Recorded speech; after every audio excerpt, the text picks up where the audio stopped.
Recognize the member from Beaches East York. Thank you, Madam Speaker. I think that there are some points that really are crying out to be made as we think about this. The first is that you cannot bring back a practice that has not ended. And regardless of what you have been hearing, what the Minister for Corrections has been hearing, racialized communities, Black communities, Indigenous communities have been continuing to experience carding. You can't bring back something that hasn't stopped. That's the first point. The second point is that this government has a practice of playing semantic games, and I think we need to be clear that there is no room for playing semantic games with people's lives. Carding and street checks are the identical, harmful, inherently racist practice. And there is no room in Ontario, or indeed in Canada, for a practice that is inherently racist. So carding/street checks have to end. It has to be banned completely. And because it is such an inherently deeply racist practice that has disproportionately hurt Black, Indigenous and Brown people, the data that was collected under it and that continues to harm those people needs to be categorically destroyed. That is just simply an act of recognition of what this inherently racist practice has done. I want to quote from a book by Robin Maynard called Policing Black Lives, which all of the government members, and particularly the minister, should have read by now or should have on their reading lists. Robin Maynard does a brilliant job of laying out some of the many studies that have been done throughout North America that show that carding/street checks do not do what the police hope they will do. In other words, they do not serve to reduce crime, but they do serve to disproportionately harm Black, Brown and Indigenous peoples. And she notes that it is racially disproportionate policing rather than racially disproportionate crime that has resulted in the enormous levels of Black people behind bars in Canada today. She notes that that millions of people who have not been involved in criminal encounters with police have their information in a massive known-to-police database, which amounts to information on citizens that, as has been noted,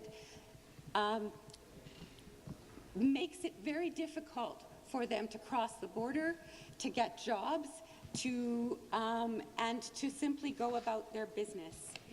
She notes that police profiling often targets Black youth, which is a form, as she says, of state violence that is particularly chilling.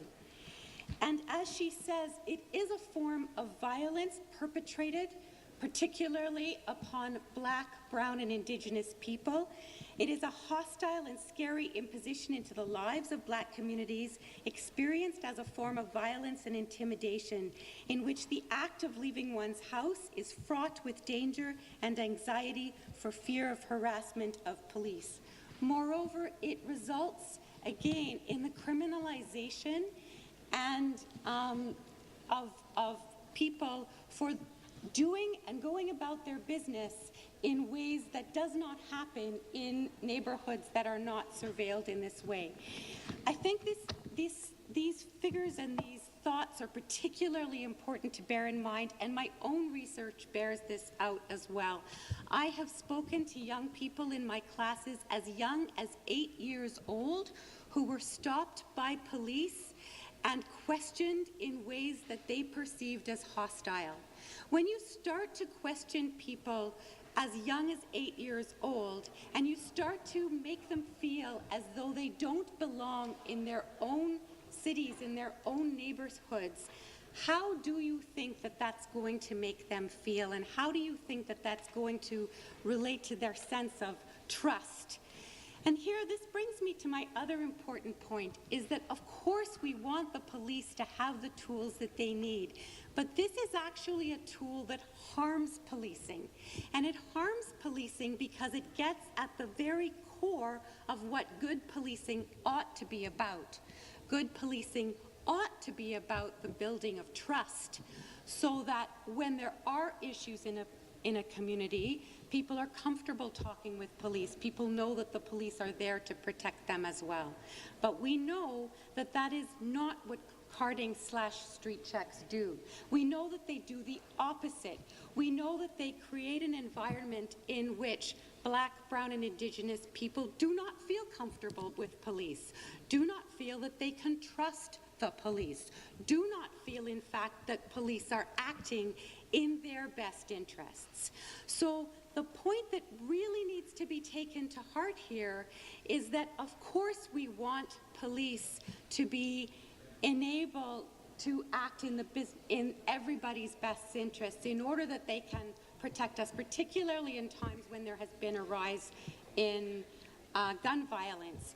But carding/street checks do exactly the opposite. And because of this, and because this government says over and over again that it is acting for the people, I am sure that the government will vote along with my colleague's motion to ban carding and street checks once and for all, and to destroy all of the data that have been collected under this problematic program. Thank you.